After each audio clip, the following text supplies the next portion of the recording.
buat Bapak Presiden yang terhormat dan siapapun yang mendengar ini yang punya kuasa untuk menyampaikan kepada Bapak Presiden yang terhormat. Berarti kalau orang bikin surat terbuka, kalau saya bikin speech terbuka. Dan kalau saya boleh ngomong, karena Indonesia adalah negara Pancasila yang dimulai dengan ketuhanan yang Maha Esa. Berarti Tuhan bukan saatnya kita saling mengutuk, saudara-saudara, iya kan? Karena dalam hukum agama, dalam hukum iman, kita tahu apa yang kita tabur itu yang kita tuai. Kalau Indonesia suka mengutuk, apalagi atas nama bangsa dan negara sebagai kepala negara, maka saudaraku yang kasih dalam Tuhan, negeri kita juga akan terkutuk. Karena apa yang kamu tabur, itu yang juga akan kamu tuai. Jadi sebagai hamba Allah, silahkan, ini hanya masukan. Apakah mau didengar atau tidak mau didengar, yang penting bolehlah saya memberi masukan. Karena sebagai hamba Tuhan, saya akan memberi masukan sesuai dengan apa yang saya mengerti. Jadi jangan kutuk mengutuk, ya kan? Dan juga jangan dukung mendukung. Kenapa? Karena dukung mendukung berarti Indonesia mendukung peperangan, ya kan? Karena kalau mengutuk Israel, mendukung Palestina, berarti ayo perang terus sampai ada yang kalah, gitu ya. Jadi harus kita tahu juga, ada yang bilang bahwa tapi Indonesia menolak segala bentuk penjajahan karena itu mendukung Palestina. Kita harus jujur dengan diksi-diksi yang ada. Palestina tidak terjajah karena Indonesia waktu terjajah modalnya cuman iya kan, modalnya cuman apa sih? Bambu runcing, saudara. Bagaimana kita bisa bilang Palestina terjajah? 1.500 lebih rudal, saudara. Iya kan? 800 pertama Israel diam. Hello? Itu yang namanya terjajah? No. Ini perang, saudara. Perang terbuka. Dan kebetulan yang memulai perang ini, yang mengirim roket pertama adalah Palestina. Israel bilang stop. Karena kalau kamu terus kirim, bos, 800 roket, bos. Coba aja saudara bayangin kalau Timor Leste tiba-tiba kirim 2 aja. Ribut. Tidak ada satu negara pun yang dikirim 800 roket akan diam. Apakah Israel harus lenyap dari muka bumi demi atas nama kemanusiaan? Come on. Kita mendukung kemerdekaan, berarti ini adalah perang terbuka. Dimulai dari persoalan dari 20 kepala keluarga di Sheikh Jarrah yang dia tinggal di sana, tetapi tidak punya de jure, de facto-nya dia tinggal. Tetapi tanah itu adalah tanah dari pemerintah Yordan waktu itu.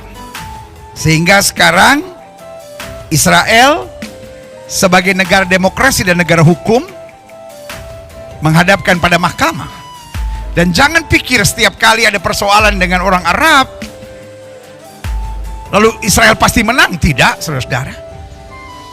Karena di Knesset atau DPR juga ada banyak orang Arab. Polisinya, tentaranya juga ada orang Arab. Yang di mahkamah juga ada orang Arab. Di pemerintah juga ada orang Arab. Biasa aja, mereka disebut Arab Israeli, saudara. Jadi ke mahkamah, 20 kepala keluarga ini tinggal di daerah Sheikh Jarrah. Lalu kemudian sebelum putusan turun, mereka berdemo di Masjid Al-Aqsa, kompleks Masjid Al-Aqsa. Dan seperti biasa, memang kompleks Masjid Al-Aqsa itu dijaga oleh tentara Israel. Tapi hanya menjaga secara pasif, menghindari dari kerusuhan-kerusuhan yang ada. Karena sudah ada kata sepakat antara Israel, Palestina, dan Jordan, jangan mempolitisir Masjid Al-Aqsa.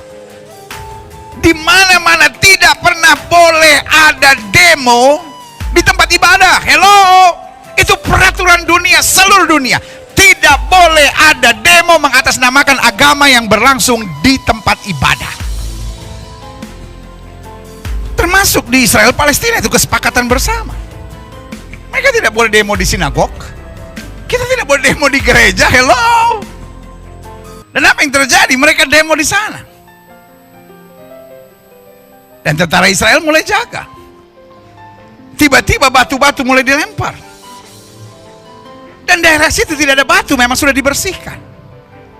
Apa yang mereka buat? Mereka masuk ke masjid, mereka ambil batu dari masjid, lalu mereka melempari polisi. Polisi pakai tameng dan dengan pengeras suara mengingatkan, ini tempat suci. Ini tempat suci, jangan melakukan hal-hal yang brutal. Right? Pertanyaannya, siapa yang lebih menghargai tempat suci? Dan apapun yang saya bicarakan, saya tidak dalam kapasitas dukung-mendukung.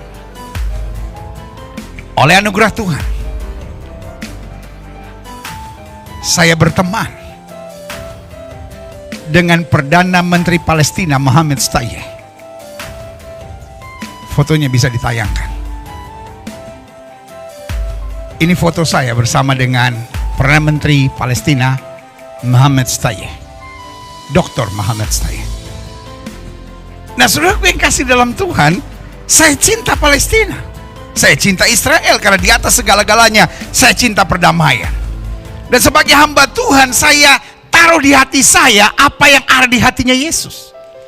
Dan saya percaya di hatinya Yesus tidak ada peperangan ini. Di hati Yesus hanya ada damai sejahtera. Yesus cinta Israel, Yesus cinta Palestina. Yang setuju sama saya katakan haleluya. Dan apa yang terjadi? Mereka ambil batu lebih besar, lalu mulai lempar. Dan kemudian karena wilayah Masjid Aqsa itu ada di atas, mereka mulai melempari batu ke arah Western Wall atau tembok ratapan. Dan di situ tentara Israel mulai memukul mereka mundur. Memukul mundur itu artinya mendorong mereka supaya keluar dari wilayah yang berdekatan dengan Western Wall, lalu diarahkan ke bagian pintu gerbang indah atau the Golden Gate. Jadi wilayahnya di sini saya gambarkan sedikit ya. Kira-kira di sini adalah tempat di mana mereka bisa langsung melempar batu ke Western Wall. Di sini adalah kubah emas, ya kan? Di sebelah sini, jadi seberangnya itu adalah Al-Aqsa. Nah, daerah sebelah sini itu daerah Golden Gate. Jadi tentara Israelnya mulai memukul mereka mundur ke arah Golden Gate. Itu harapannya. Tapi apa yang terjadi? Mereka lari masuk. Setelah mereka melempari batu melempari batu polisi dan tentara Israel. Lalu apa yang terjadi? Mereka masuk ke dalam masjid. Folks, masjid itu tempat ibadah. Pertanyaan saya, apakah mereka menyadari itu tempat suci? Kalau setelah mereka melakukan sebuah kejahatan, mereka justru lari masuk ke dalam masjid. Pertanyaan saya, setelah saya buat kejahatan apapun, saya tempeleng orang, saya ludahin orang, saya tendang orang, saya lempar batu orang, lalu saya lari ke gereja. Pertanyaan saya, polisi akan kejar saya di gereja nggak? Pasti. Yang jahat bukan yang mengejar, yang jahat adalah yang bersembunyi. Karena itu tempat ibadah, bukan tempat sembunyi. Saya menggambarkan ini agar saudara tahu kebenarannya. Karena saya mau jemaat Tuhan stop dalam dukung-mendukung. Indonesia sedang banyak masalah. Jangan sampai gara-gara dukung-mendukung Israel dan Palestina akhirnya Indonesia pecah. Indonesia sudah cukup banyak masalah, teroris saja belum selesai, saudara. Apalagi saya dengar ada orang-orang yang siap dikirim ke Palestina, siap habisi Israel, siap habisi Palestina. Bodoh! Kalau memang kau punya hati yang demikian, beresin teroris yang ada di Poso dulu. Beresin pembunuhan KKB yang ada di Papua dulu. Itu dulu yang kita beresin.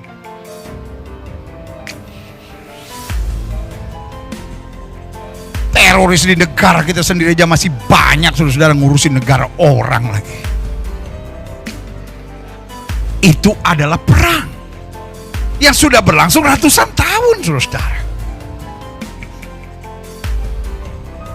Tugas kita mendoakan untuk damai sejahtera. Polisi Israel mulai masuk ke masjid, mencari mereka dan menyuruh mereka menghentikan. Karena ternyata di dalam masjid itu mereka jumpai begitu banyak batu yang dipakai untuk melempari polisi dan tentara Israel. Tetapi di dalam masjid kemudian ada propaganda live. Mereka sudah siapkan kamera-kamera, mereka siapkan handphone untuk live ke seluruh dunia, memberitahu bahwa tentara Israel menyerang mereka. Hello? Itu adalah episode keberapa? Orang di luar yang nggak tahu yang sudah terbakar oleh api kebencian terhadap Yahudi. Tidak mau tahu episode pertama, kedua, ketiganya. Tiba-tiba episode keempat yang dia tahu itu episode pertama, tentara Israel menyerang masjid. Wah, propagandanya tentara Israel menyerang masjid, tentara Israel menyerang Al-Aqsa, tempat tersuci ketiga. Gambar-gambar bahwa di sana ada begitu banyak batu di dalam masjid Al-Aqsa itu. Tidak ada, saudara-saudara. Tidak terpublikasi. Karena memang tujuannya mengumpulkan kelompok untuk mengadakan peperangan. Lalu apa yang terjadi kemudian? Yang terjadi kemudian adalah tiba-tiba ada kelompok Hamas. Latar belakangnya yang harus sudah tahu.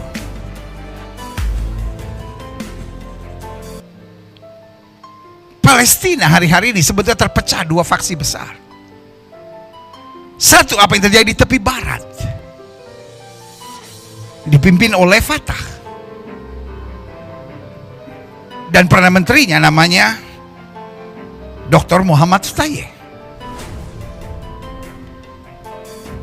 Tetapi di Fatah ini tidak bisa berkuasa di Gaza, karena Gaza tetap dipimpin oleh Hamas dengan Perdana Menterinya Ismail Haniyeh. Jadi sebetulnya hari-hari ini kalau mau jujur, ada perpecahan yang sangat serius. Tidak semudah itu Fatah bisa masuk ke Gaza, dan sebaliknya tidak semudah itu Hamas bisa masuk ke wilayah tepi barat, karena tepi barat dikuasai oleh Fatah. Tapi tiba-tiba, karena Hamas tetap boleh sembahyang di Al-Aqsa, saudara, tapi tidak boleh menunjukkan Hamasnya, tidak boleh bawa benderanya, tidak boleh pakai jubahnya, tidak boleh pakai apapun karena akan bermasalah di sana. Tapi tiba-tiba bendera Hamas berkibar. Dan setelah bendera Hamas berkibar, tiba-tiba pihak Hamas memberi ultimatum. Kalau sampai nanti malam polisi dan tentara Israel tidak keluar dari kompleks Al-Aqsa, bukan masjidnya, seluruh wilayah itu namanya kompleks Al-Aqsa, saudara. Karena mereka udah keluar dari masjid waktu memberesi orang-orang yang melempari mereka dengan batu, dan beberapa ditangkap. Tiba-tiba Hamas memberi ultimatum. Hello, Hamas not even a country. Tetapi di belakang Hamas, kita tahu ada beberapa negara yang memang merancangkan untuk menghabisi Israel dan memberi propaganda kepada dunia untuk menaruh kebencian, hate kepada Israel. Sekali lagi saya bicara di atas mimbar yang suci ini, saya hanya bicara fakta. Sekali lagi dalam nama Yesus, kita bukan bagian dukung-mendukung. Kita anak-anak Tuhan Yesus, kita taruh di hati kita apa yang ada di hatinya Tuhan Yesus. Dan di hati Tuhan Yesus yang ada damai, bukan perang, karena Yesus datang untuk mempersatukan yang jauh dan yang dekat dalam satu kata yang bernama anugerah dan damai sejahtera. apa yang terjadi kemudian? Ada propaganda dari Hamas bahwa polisi dan tentara Israel harus keluar dari komplek Al-Aqsa. Hello, perjanjiannya Israel yang memang harus menjaga tempat suci itu. Dan itu masih wilayah negara Israel. Betul, itu di bawah kuasa Palestina. Tetapi Israel menjaga supaya jangan ada kerusuhan dari pihak manapun, baik dari pihak orang Yahudi maupun dari pihak orang Arab. Jadi apa yang terjadi kemudian? Israel bilang, no, kami tidak akan mundur. Itu bagian dari perjanjian. Dan tepat setelah waktu ultimatum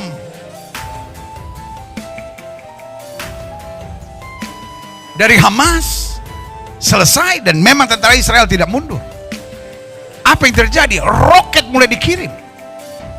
Satu roket, saya baca di berita, di media-media, harganya sekitar 100 sampai 150 juta satu roket. Dan mereka tiba-tiba kirim 800 roket. Hello, berarti Hamas so rich. Jadi kalau dibilang daerah Gaza miskin, hey, mereka bisa lontarkan rudal sebegitu banyak. Pertanyaan saya, belum tentu Indonesia punya rudal lebih dari 1.500. I don't know.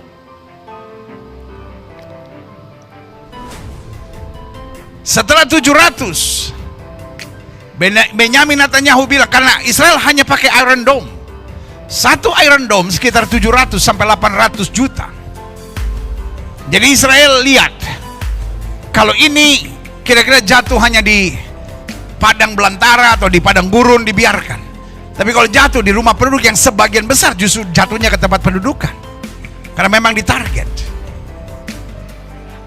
Maka mereka ledakkan Iron Dome itu. Jadi semua rudal roket yang dikirim meledak di udara.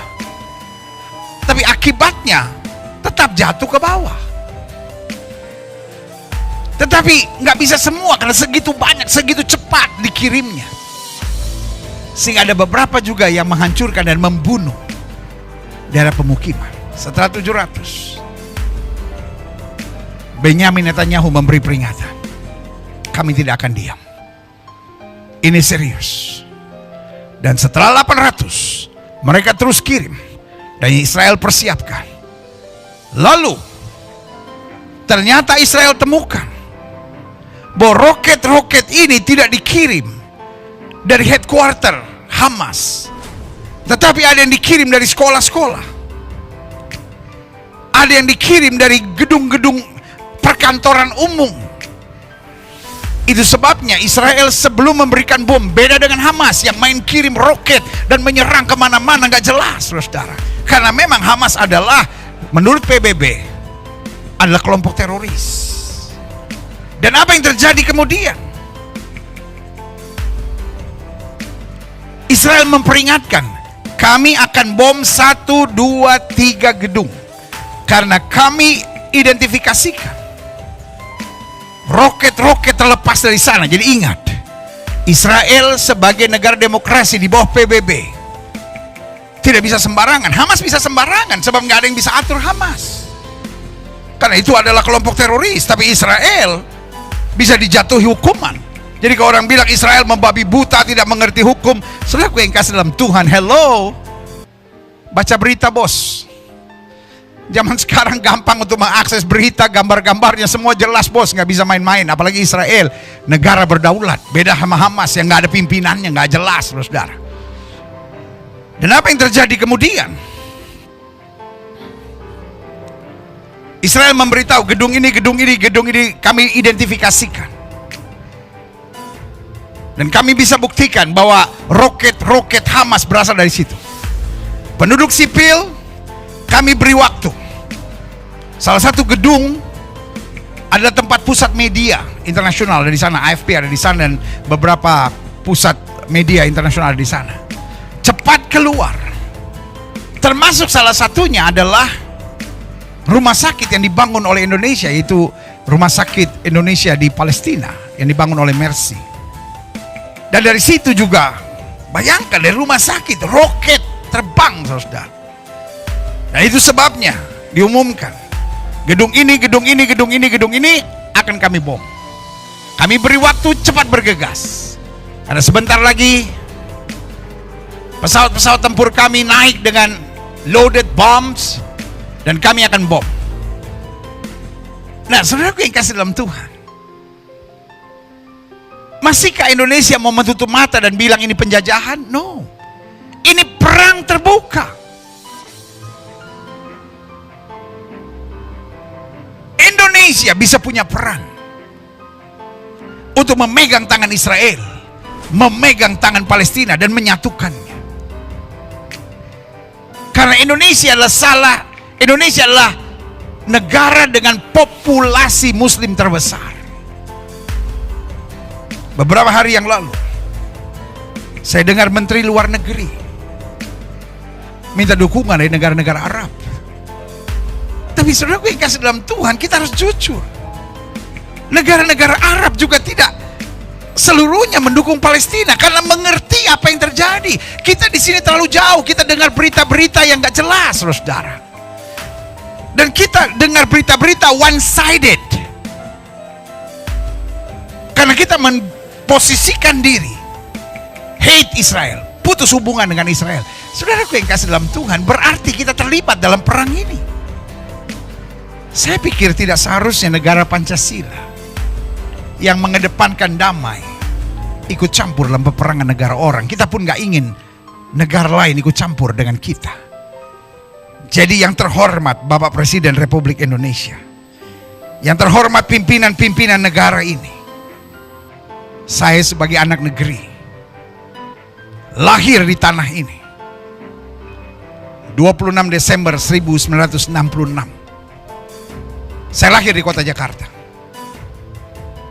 Saya adalah orang Indonesia. Saya berhak mengatasnamakan Indonesia sebagai seorang hamba Tuhan. Yang pertama saya mohon,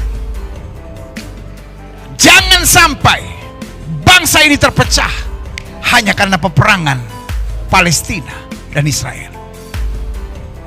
Air mata dan darah para pahlawan terlalu mahal. Kita sebentar lagi akan merayakan Hari Kebangkitan Nasional yang dimulai dari tahun 1908, saudara. Lalu pertanyaan saya, perjuangan yang panjang itu mau dihancurkan hanya dengan perpecahan Palestina atau Israel? Bodoh! I love my country and I love peace. Itu sebabnya saya ngomong apa adanya sebagai pendeta. Sebagai saudara boleh marah dan berkata, ngapain kok acara pencurahan Roh Kudus lalu membahas tentang itu? Karena hari ini saya sedang bicara Roh Kudus menuntun pada kemenangan. Dan kemenangan bukan ketika kita mengalahkan musuh. Kemenangan ketika kita mampu merebut damai sejahtera. Itulah kemenangan. Saya cinta bangsa saya. Kalau saya boleh memberi pandangan saya, yang pertama, jangan sampai bangsa ini terpecah hanya karena apa yang terjadi di Palestina dan Israel. Mereka punya urusan sendiri, kita punya urusan sendiri. Kalau kita mau menolong, kita harus jujur. Kita tolong korban dari pihak Israel, kita tolong korban dari pihak Palestina. Dan yang kedua, kita stop kutuk mengutuk. Karena dalam pandangan iman dari setiap agama percaya apa yang kamu tabur itu kamu tuai. Bedanya hanya bahasa. Sebagian ada yang bilang hukum karma, apapun namanya, tapi intinya apa yang kamu tabur itu yang kamu tuai. Jangan mengutuk kalau tidak mau kita kena kutuk. Dan saya melihat bangsa ini sudah banyak kena kutuk. Yang terhormat Bapak Presiden Republik Indonesia, saya menghormati dan menghargai Bapak Presiden. Tetapi di dalam mulut Bapak Presiden ada kuasa atas nama Indonesia. Stop mengutuk Bapak Presiden yang terhormat. Kita tidak mau dikutuk. Dan kita bangsa yang berbudaya, kita bangsa yang beragama. Lalu yang kedua, Bapak Presiden, Menteri terkait, dan pimpinan-pimpinan bangsa ini, Kita tidak dalam kapasitas dukung-mendukung. Dari sekolah, dari SD saya belajar Indonesia negara Down Block. Waktu itu masih perang antara Amerika dan Uni Soviet. Dan sekarang Amerika superpower, udah gak ada musuhnya. Sekarang ada perang Israel lalu Palestina, lalu kita mendukung. Waduh, saya ingat salah satu kebijakan dari Bapak Presiden SBY, zero enemy, dan merangkul sahabat sebanyak-banyaknya. Kenapa tiba-tiba kita mau cari enemy, saudara-saudara? Maaf, kami orang Kristen, kalau pergi ke Israel itu tidak ada urusan politik. Tapi Yesus lahirnya di Bethlehem. Dan untuk Bethlehem Palestina. Tapi untuk bisa masuk itu kita harus masuk pintu gerbang yang namanya Israel. Kalau Yesus lahirnya di Batam, saya ke Batam. Orang Kristen semua perginya ke Batam. Jangan salahkan kami kalau kami pergi ke Israel.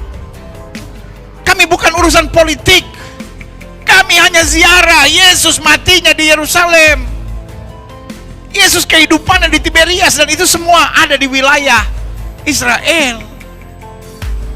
Jadi jangan pecahkan negeri ini sambil berkata, oh Islam harus bela Palestina. Hello, lebih banyak orang Arab Muslim di Israel daripada orang Kristen di Israel. Arab Muslim ada 14% dan orang Kristen hanya 2%. Lebih banyak orang Kristen di Palestina, Arab Kristen,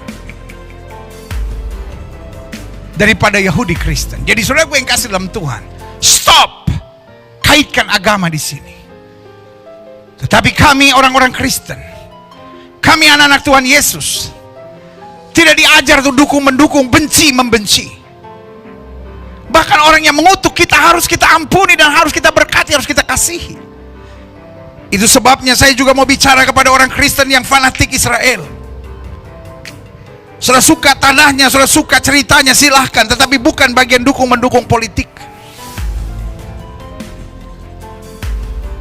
Dan saya bicara kepada saudara-saudara, sahabat-sahabat, kawan-kawan muslimku, tolong hentikan diksi bahwa Islam mendukung Palestina dan Kristen mendukung Israel. Jangan pecahkan bangsa ini. Sekali lagi saya ngomong dalam kasih Kristus, saya tidak rela bangsa ini pecah hanya karena apa yang terjadi antara Israel dan Palestina. Tetapi saya berdoa, hal yang terbesar yang kita bisa buat jika perang terjadi adalah memberitakan damai.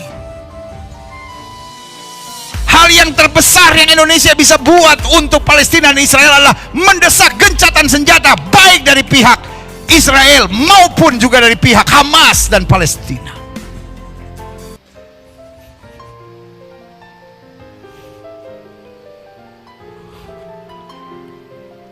Ketika Palestina kirim roket, Indonesia tidak bicara tentang gencatan senjata. Baru ketika saatnya, karena ingat Palestina dasarnya bukan Alkitab, bukan Kristen maksud saya. Dia dasarnya Alkitab tapi hanya perjanjian lama. Dan dasar Alkitab perjanjian lama adalah gigi ganti gigi, mata ganti mata, itu selesai. Kalau Kristen beda. Ampuni, jangan balas, itu iman Kristen. Tapi iman Yahudi adalah iman Musa. Gigi ganti gigi, mata ganti mata. Kamu nyerang kami diam. Kami peringatkan, kau masih tetap, kami balas sampai kami dapat apa yang kalian juga perbuat. Maaf, Ibu Menlu yang saya hormati, Bapak Presiden yang saya hormati, izinkan saya berbicara. Indonesia bicara gencatan senjata selalu setelah Israel membalas. Indonesia tidak pernah bicara gencatan senjata waktu roket dikirim lalu katakan Palestina stop roket. Apakah Indonesia jujur benar-benar mau perdamaian? Coba renungkan. Kita masing-masing beragama. Anda bisa Muslim, saya bisa Kristen. Anda bisa beragama lain, Hindu, Buddha, Konghucu, Katolik.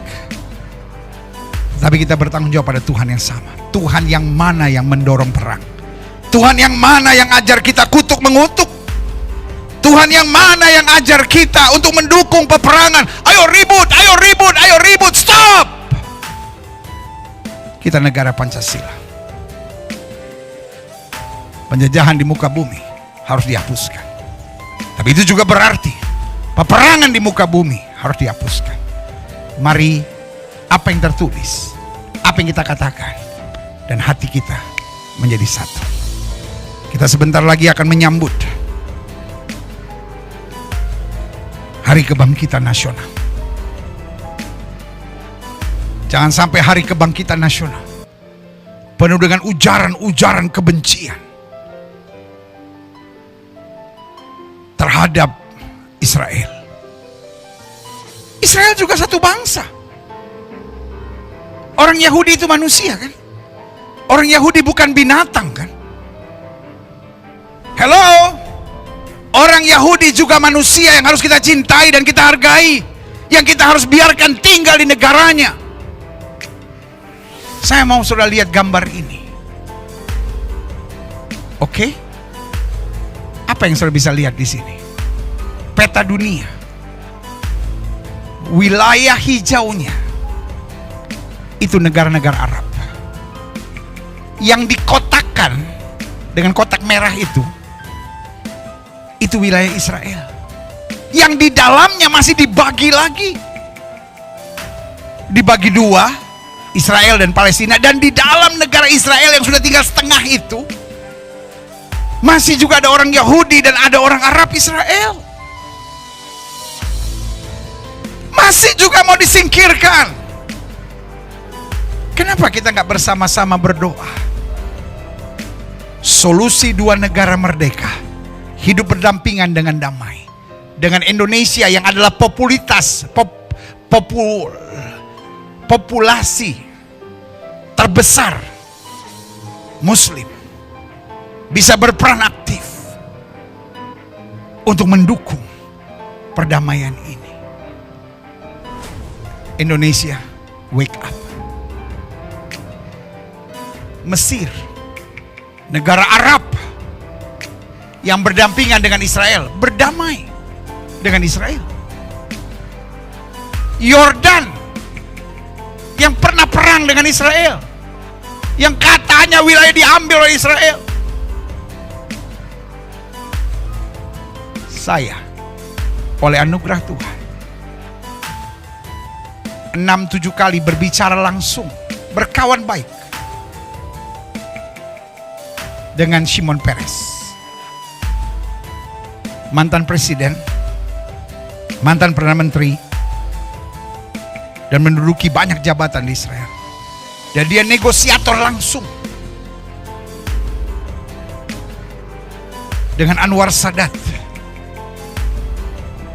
dari Mesir dan juga Raja Hussein dari Jordan. Kenapa Gaza ada di wilayah Israel? Itu bagian dari perjanjian damai. Terusan Suez, Sinai dikembalikan. Termasuk Gaza mau dikembali. Apa untungnya Israel piara Gaza? Hello? Kalau Israel mau ambil lebih baik terusan Suez atau Gunung Sinai, itu ada dalam Alkitab. Israel kembalikan semua, termasuk Gaza.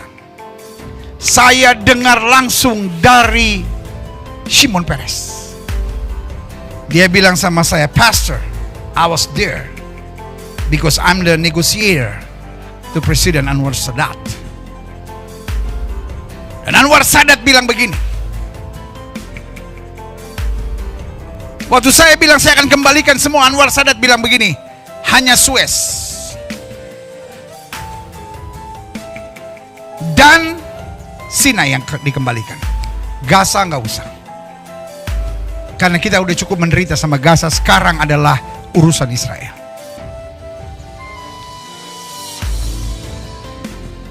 Lalu Shimon Peres menekan terus supaya Gaza dikembalikan ke Mesir karena mereka nggak butuh Gaza. Gaza terlalu banyak persoalan di sana.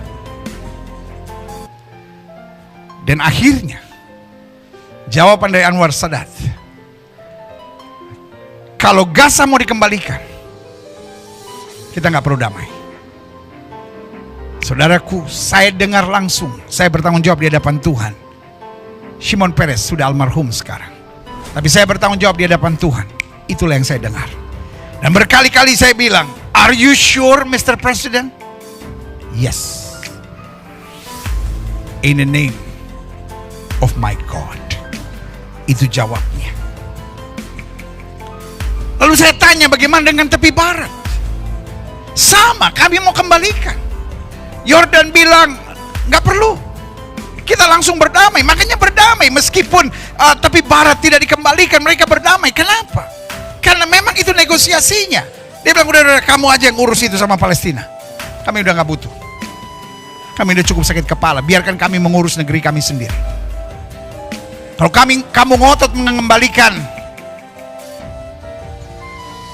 lebih baik kita nggak berdamai. Indonesia harus belajar.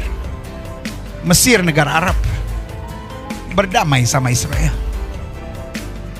Jordan, negara Arab, berdamai sama Israel. Itu ada di perbatasan. Dan sekarang beberapa negara Arab lainnya, Uni Emirat Arab, seperti Dubai, Abu Dhabi, sudah melihat trik-trik ini. Bahwa ini adalah open war, open battle. Ini adalah peperangan terbuka. Ada kepentingan Iran di dalamnya, ada kepentingan Hamas di dalamnya, ada kepentingan Syria di dalamnya, ada kepentingan kelompok-kelompok teroris. Dan beberapa negara Arab udah capek dengan semuanya itu. Karena itu mereka melihat hubungan diplomatik dengan negara-negara Arab sudah mulai terbuka. Ini saatnya Indonesia mulai menjalankan politik zero enemy-nya. Tetapi bukan hanya bicara damai, tetapi mendamaikan. Dan saya percaya Indonesia bisa. Bapak Presiden yang terhormat, menteri-menteri terkait, dan pimpinan-pimpinan negeri ini, saya percaya Indonesia hebat. Indonesia negara yang besar. Indonesia punya Pancasila. Indonesia punya sila pertamanya, ketuhanan yang Maha Esa. Dan ini waktunya di saat seperti ini, Indonesia tunjukkan bahwa kita adalah pembawa damai. Bhinneka Tunggal Ika bukan hanya berlaku di Indonesia, tapi Bhinneka Tunggal Ika harus berlaku di seluruh dunia. Meskipun berbeda-beda, tapi kita tetap satu. Dan kalau kita tidak bisa satu dalam negeri, kita tidak bisa satu dalam agama, minimal kita satu dalam hak-hak kemanusiaan. Bahwa manusia harus merdeka, manusia harus bebas dari poverty, manusia harus bebas dari penjajahan. Dalam nama Yesus, saya sampaikan pernyataan ini. Karena saya percaya Indonesia harus tetap bersatu. Di masa kita menyambut kebangkitan nasional ini, Indonesia harus tetap bersatu. Indonesia tetap harus damai. Indonesia jangan terlibat pada peperangan terbuka yang sedang terjadi di Israel dan Palestina. Indonesia harus buka mata. Israel ada banyak salahnya, tapi Palestina juga ada banyak salahnya. Tugas kita, kalau mau, menolong yang menderita dari kedua pihak. Dan memerintahkan kepada kedua-duanya untuk gencatan senjata. Palestina harus stop dengan roketnya. Israel harus stop dengan bomnya. Lalu Indonesia pegang tangan Israel, pegang tangan Palestina, mempersatukan. Itu baru keren.